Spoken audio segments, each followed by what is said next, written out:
et je voudrais en profiter pour saluer vos auditeurs. Une mission de paix parce que nous venons pour les élections et nous venons pour le recensement, c'est-à-dire la révision avant les élections. Et cette révision va conduire donc à l'organisation des élections, à l'établissement de la liste électorale pour l'organisation des élections à venir. Mais pour ce faire, nous mettons en place les commissions électorales au niveau local qui sont la projection, l'anamorphose de la commission centrale. Je dirais plutôt une anamorphose imparfaite dans la mesure où la société civile n'est pas représentée au niveau local. Ce sont les partis politiques qui envoient leurs représentants et ces représentants-là sont les commissaires qui organisent les opérations électorales au niveau local. Et pour chaque activité majeure de la CEI, nous faisons l'installation, sinon la réinstallation de ces commissions locales. C'est ce qui nous amène en prélude donc à l'organisation de la révision de la liste électorale pour, n'est-ce pas, installer les commissions électorales. Et j'ai en charge donc le district de Yamoussoukro, le Bélier et le Nzi comme superviseurs. Alors, quels sont les différents partis, les partis politiques bien entendu, qui participent donc à ces activités de la commission électorale en région, ou alors, pour être beaucoup plus précis sur la question, quel est le mode opératoire de ce renouvellement?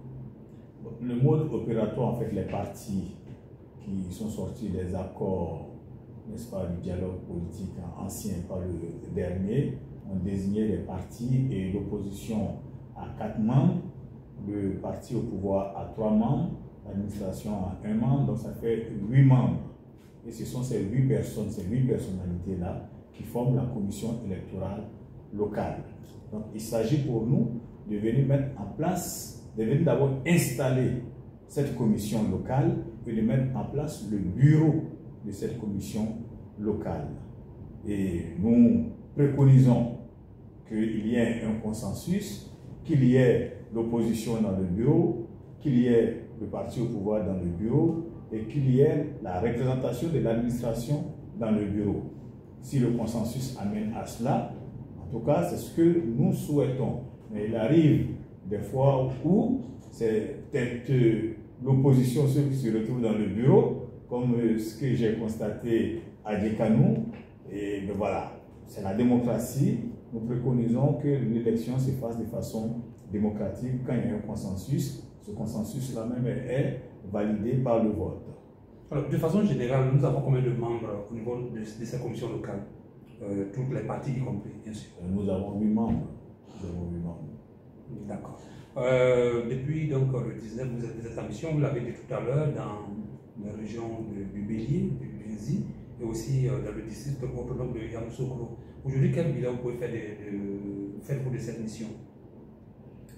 Nous sommes satisfaits. Nous sommes satisfaits. Nous avons installé ces commissions au niveau régional. Nous avons installé les commissions au niveau communal et aussi au niveau sous-préfectoral. Il reste encore quelques sous-préfectures à terminer, mais dans l'ensemble, on retient qu'il y a un consensus, on retient que les partis d'opposition et du pouvoir sont au sein de ces commissions, l'administration est représentée. On retient surtout l'esprit de consensus qui règne au sein de ces commissions, dont les membres ont compris leur rôle. Ils ont compris leur rôle parce qu'il s'agit de couper le cordon ombilical avec les partis qui les désignent. Et c'est sur ça que nous insistons. Nous insistons parce que leur mission est une mission au service du peuple de Côte d'Ivoire à partir du moment où ils sont désignés commissaires et non une mission au service de leur mandat. Une mission au service des partis qui les désignent. C'est pourquoi nous les invitons à ce devoir d'ingratitude. Ce devoir d'ingratitude vis-à-vis des partis qui les envoient et plutôt un devoir de loyauté vis-à-vis du peuple de Côte d'Ivoire.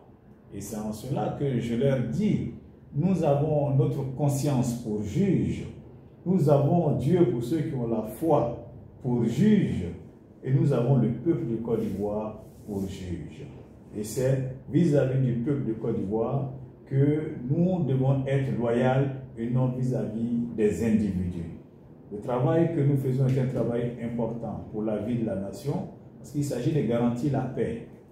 L'élection nous permet, vous permet de choisir, permet aux citoyens de choisir celui qui dirige, ceux qui dirigent.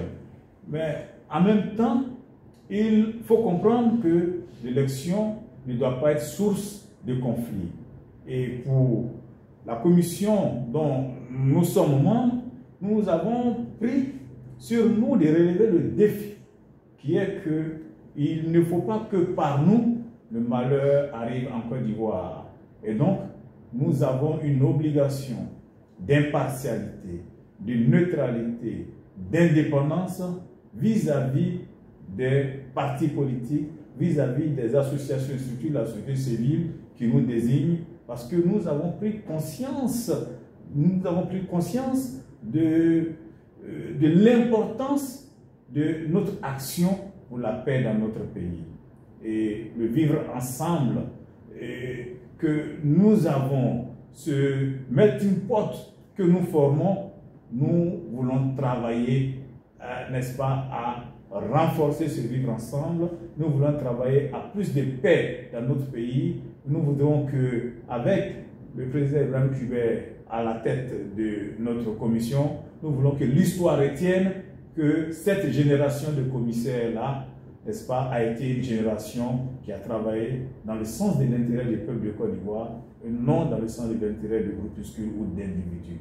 Nous voulons contribuer à la paix dans notre pays. Alors,